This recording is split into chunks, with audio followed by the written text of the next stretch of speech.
हाय बच्चों, नमस्कार। कैसे हो आप सब? दोस्तों नहीं बोल रहा, बच्चे बोल रहा हूँ, क्योंकि ये वीडियो ना बच्चों के लिए है जिनके बोर्ड के एग्जाम अभी चल रहे हैं। तो मैं आपको 5 ऐसी टेक्निक, 5 ऐसी टिप्स बताने वाला हूँ इस वीडियो के अंदर कि जब आप एग्जाम देने जाओगे ना, जब तो आपको लगेगा कि यार इतना ज़्यादा मुश्किल है, पर इन टेक्निक्स का और टिप्स का इस्तेमाल करोगे तो एग्जाम के लास्ट तक अगर 50 नंबर आने होंगे तो 80 में वो कन्वर्ट हो जाएंगे। इस वीडियो को बनाने से पहले मैंने रिसर्च तो बहुत ज़्यादा करी है और सलाह भी ली है। मैंने बहुत लोगों से पूछा भी है, स्पेशली टीचर से पूछा है कि जब वो कॉपी चेक करते हैं तो क्या दिक्कतें स्टूडेंट्स के अंदर, स्टूडेंट्स की कॉपी में देखी जाती है, किन दिक्कतों की वजह से मार्क्स कटते हैं, किन चीज़ों की वजह से ज़्यादा मार्क्स दिए जाते हैं, किन चीज़ों की वजह से कम मार्क्स दिए जाते हैं। तो इस वीडियो के अंदर टिप एंड ट्रिक्स के साथ मैं प्रॉब्लम्स भी शेयर करने वाला हूँ। ये वीडियो बहुत ज़रूरी होने वाली है बच्चों के लिए, अगर आपको बोर्ड एग्जाम में एकदम टॉप करना है। अगर आपने कुछ भी पढ़ाई नहीं करी ना और इन तकनीक का, इस चीज़ का आप अपना लो अपनी लाइफस्टाइल में, 1-2 दिन के अंदर भी अगर आपने पढ़ाई से पहले ये चीज़ अपना ली तो मैं सच बता रहा हूँ तो आप आराम से 60-70% तो आपके आने वाले हैं, अगर आप 30-40 पहले लाने वाले थे तो। ये जो टिप्स और टेक्निक्स हैं, मैं पहले बैक बेंचर था और जब मेरे मार्क्स आते थे और इन टिप्स और टेक्निक्स का मैं यूज़ करता था तो फ्रंट बेंच पे जो आगे बच्चा बैठता था ना, उससे भी ज़्यादा मैं मार्क्स ला पाता था इन चीज़ों का इस्तेमाल से। ये जो सीक्रेट मेथड्स हैं ये आपके साथ मैं शेयर करने वाला हूँ कि आप जो एग्जाम पेपर में लिखो तो एक टॉपर की तरह आपकी एग्जाम शीट होनी चाहिए। जब आप पेपर लिखते हो तो 4 सबसे बड़ी प्रॉब्लम, 4 से 5 सबसे बड़ी प्रॉब्लम होती है जिसकी वजह से आपके मार्क्स कटते हैं। ये पूरा इसके अंदर मैंने पर्चे के अंदर एक एक चीज़ आपकी प्रॉब्लम्स लिख रखी है सारी रिसर्च के बाद। सबसे पहले हम बात करेंगे, सबसे पहली प्रॉब्लम जो होती है वो है स्लो स्पीड की। मतलब जब आप पेपर आपके सामने आया, आपने लिखना शुरू करा, धीरे धीरे लिख रहे हो, लिखे जा रहे हो, पहला क्वेश्चन, दूसरा, तीसरा, ऐसे लिखते लिखते बहुत ज़्यादा वक्त और टाइम बीत जाता है और उसके बाद लास्ट में पता लगता है कि आधा घंटा बच गया और फिर फटाफट लिखते हो आप, और उस टाइम पे आप सीरियसली चीज़ों को नहीं लिख पाते, आंसर्स को नहीं लिख पाते और फिर सारा का सारा पूरी की पूरी शीट खराब हो जाती है। तो स्लो स्पीड, जो धीरे धीरे लिखते हो, वो भी बहुत बड़ा रीज़न है आपके कम मार्क्स आने का। ऐसा होता है कि आपको आंसर का तो पता होता है, पर जो स्लो स्पीड में पहले से धीरे धीरे लिखते आ रहे हो और जब मौका आया आंसर का लिखने का, जब आपका टाइम पूरा हो गया, 3 घंटे पूरे हो गए, तो आपको शीट देनी पड़ गई टीचर को। बैड हैंड राइटिंग, तो मैं आपको एक बात बता दूं, जिन टीचर्स से मैंने पूछा कि जब आप क्वेश्चन पेपर, जब आपके हाथ में आंसर शीट होती है तो आप कैसे चेक करते हो, कैसे पता लगाते हो बच्चों का कि ये इस बच्चे को कितने मार्क्स देना है, क्या हैंड राइटिंग का भी फर्क पड़ता है? तो उन्होंने कहा हैंड राइटिंग का, बुरी हैंड राइटिंग का कोई फर्क नहीं पड़ता। आपकी कितनी भी बुरी हैंड राइटिंग से आप लिख के आ रहे हो, उसके अंदर आंसर शीट के अंदर कुछ भी इतना सा भी फर्क नहीं पड़ेगा, पर एक चीज का फर्क पड़ेगा। बुरी हैंडराइटिंग वो समझ जाते हैं, बच्चे के दिमाग पे प्रेशर था बोर्ड एग्जाम्स की वजह से, तो हो सकता है कि बुरी हैंडराइटिंग होगी हो, पर टीचर के समझ जरूर आनी चाहिए आपकी जो हैंडराइटिंग आपने लिख रखी है।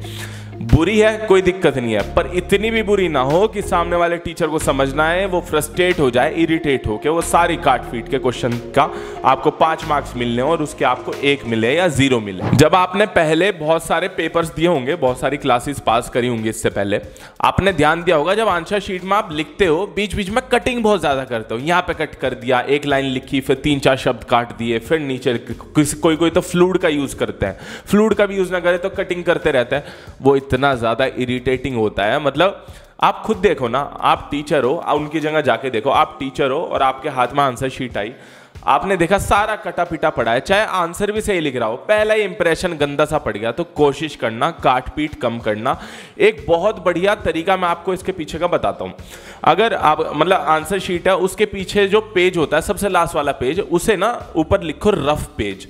और काट पीट की होती है आंसर्स में, क्योंकि आप पहले आपको रफली सबसे लास्ट वाले पेज पे प्रैक्टिस करनी है जब आप आंसर लिख रहे हो आंसर शीट के अंदर, कि जो मैं पूरा का पूरा क्वेश्चन लिखने जा रहा हूं वो सही तरीके से लिखूं ना लिखूं, तो पीछे रफ वाली चीजें लिख लो और रफ वाली चीजें लिख के आपको समझ आ जाएगा कि मेन चीजें आंसर के अंदर क्या लिखनी है। तो रफ वाला पार्ट जरूर होना चाहिए लास्ट में, तो भाई टीचर को भी अच्छा लगता है कि लड़के ने ना लास्ट में बिल्कुल रफ पेज बनाया, उसके अंदर अपनी प्रैक्टिस करी और फिर अपना पूरा का पूरा आंसर लिखा अच्छे से। एक सही टेक्निक बहुत ज्यादा मायने रखती है आपको अच्छे मार्क्स दिलाने में। मतलब टेक्निक बताता हूं मैं कैसे।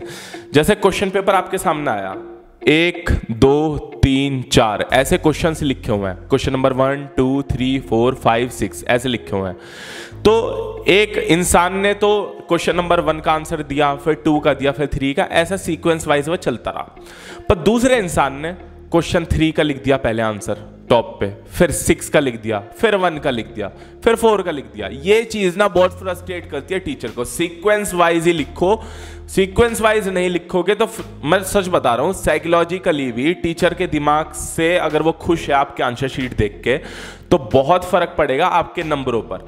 अगर ये सीक्वेंस वाइज नहीं होंगे ना, इरिटेट आप सामने वाले टीचर को करने वाले हो, तो फिर आपके नंबर भी कटेंगे, मार्क्स भी कटेंगे। उस चीज के लिए भी तैयार रहना। स्लो स्पीड में जब आप लिखते हो तो जगह नहीं बचती, टाइम नहीं बचता आंसर शीट में लास्ट में जाके। तो मैं आपको एक आइडिया बताता हूँ, एक ट्रिक बताता हूँ।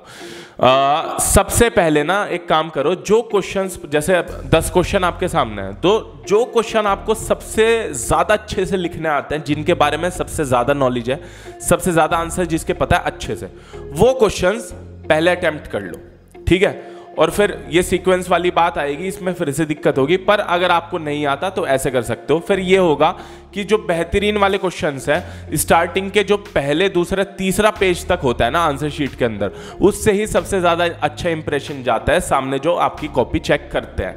ये बात सारी मुझे टीचर्स ने बताई है, मैं आपके साथ इस वजह से शेयर कर रहा हूं। तो पहला दूसरा तीसरा पेज ना आपका बिल्कुल टॉप लेवल का होना चाहिए। तो जो आपको आता है सबसे पहले वो करके लिख दो।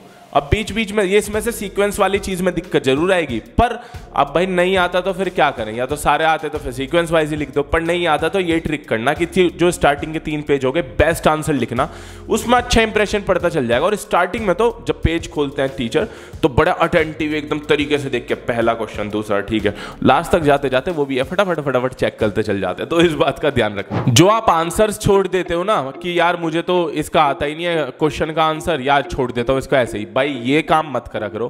क्वेश्चन देखो, दिमाग लगाओ इधर से उधर, कहीं से भी आंसर लिखो, पर खाली पेज, खाली पेपर, खाली क्वेश्चन पेपर, खाली क्वेश्चंस मत छोड़ के आओ। आंसर जरूर लिखो उस चीज का, पूरा भर के आना है आपको पेपर आखिरी तक। भाई 0 से तो बढ़िया 1 1.5 2 नंबर कुछ तो मिलेगा, क्या पता पासिंग मार्क्स ऐसे ही आ जाए आपके 1.5 2 नंबर। बहुत फर्क और बहुत ज्यादा मायने रखता है। तो पूरे के पूरे सारे क्वेश्चन, सारे आंसर्स आपको लिख के आने हैं। जो क्वेश्चन आप देख रहे हो उसके अंदर से मतलब आपको नहीं आता उसका आंसर, और 10 से 15 शब्द लिखे हुए हैं, 1 2 शब्द भी समझ आ रहा है तो घुमा फिरा के उसी के अकॉर्डिंगली अपना आंसर लिख दो। ये चीज बहुत ज्यादा जरूरी है। इससे ना प्रोफेशनल लगता है कि बच्चा ना प्रोफेशनल है और अच्छे से पढ़ लिख के आया है, समझदार बच्चा है।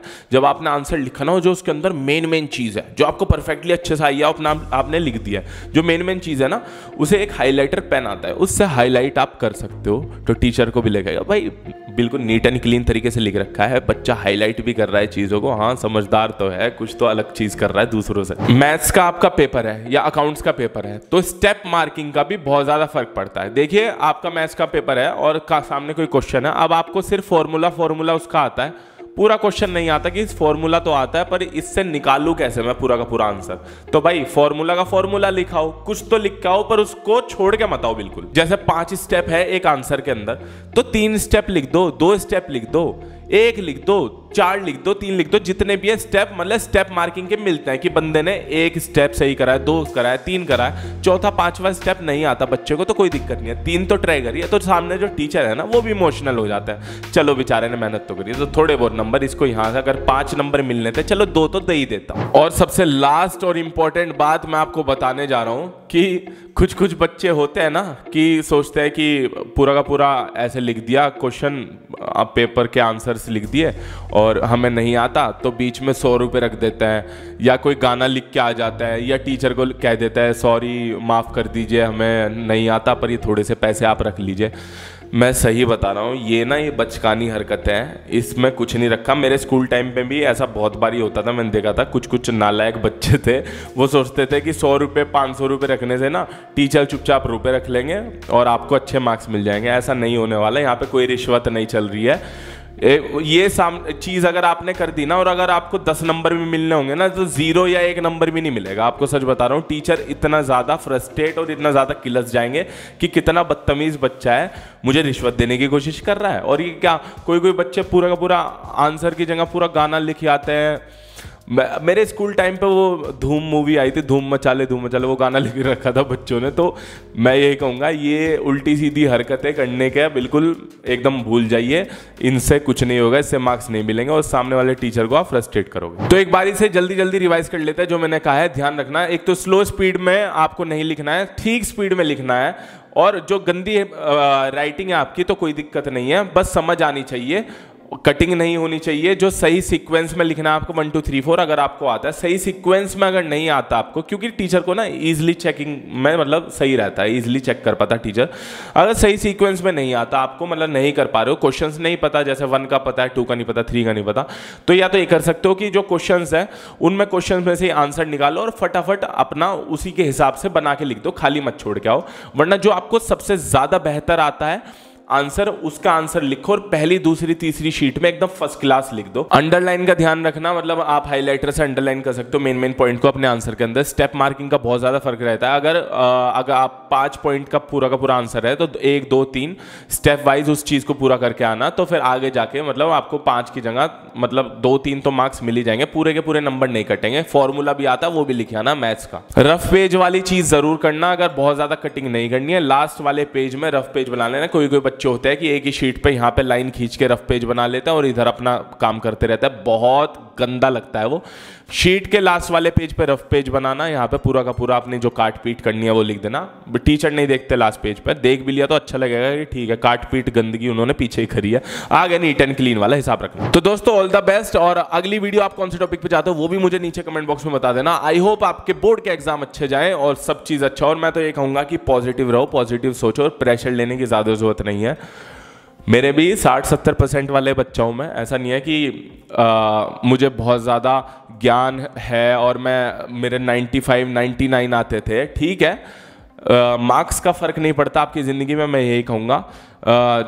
जब मेरे 70% मार्क्स आए थे, मैं अपने ग्रेजुएशन की बात बता रहा हूँ, तो जो 95% वाले मार्क्स वाले बच्चे थे उनकी प्लेसमेंट नहीं हुई थी, उन्हें जॉब नहीं मिली थी। और मुझे 3 प्लेसमेंट मिली थी अलग अलग कंपनीज में इंडिया के अंदर। एप्पल इंडिया भी उसके अंदर एक थी। तो मैं ये कहूँगा कि मार्क्स इतने रखो ठीक ठाक कि समाज में इज्जत रहे, और इतने भी मत रखो कि रट्टू तोते की तरह आप सारा रट के चले गए और 95 मार्क्स ले आए और नॉलेज आपको है नहीं। सामाजिक नॉलेज होना भी बहुत ज़्यादा ज़रूरी है किताबी नॉलेज के मुकाबले। सब चीज़ मॉडरेट रखो, बीच में बैलेंस करके चल रखो। अति भी हद से ज़्यादा जब किसी चीज़ की कर देते हो, पढ़ाई भी जब हद से ज़्यादा कर दोगे तो ये सिस्टम मिल जाएगा। प्रेशर लेने की ज़रूरत नहीं है, सब चीज़ ज़िंदगी में अच्छे से होगी अगर अच्छी साफ नीयत होगी।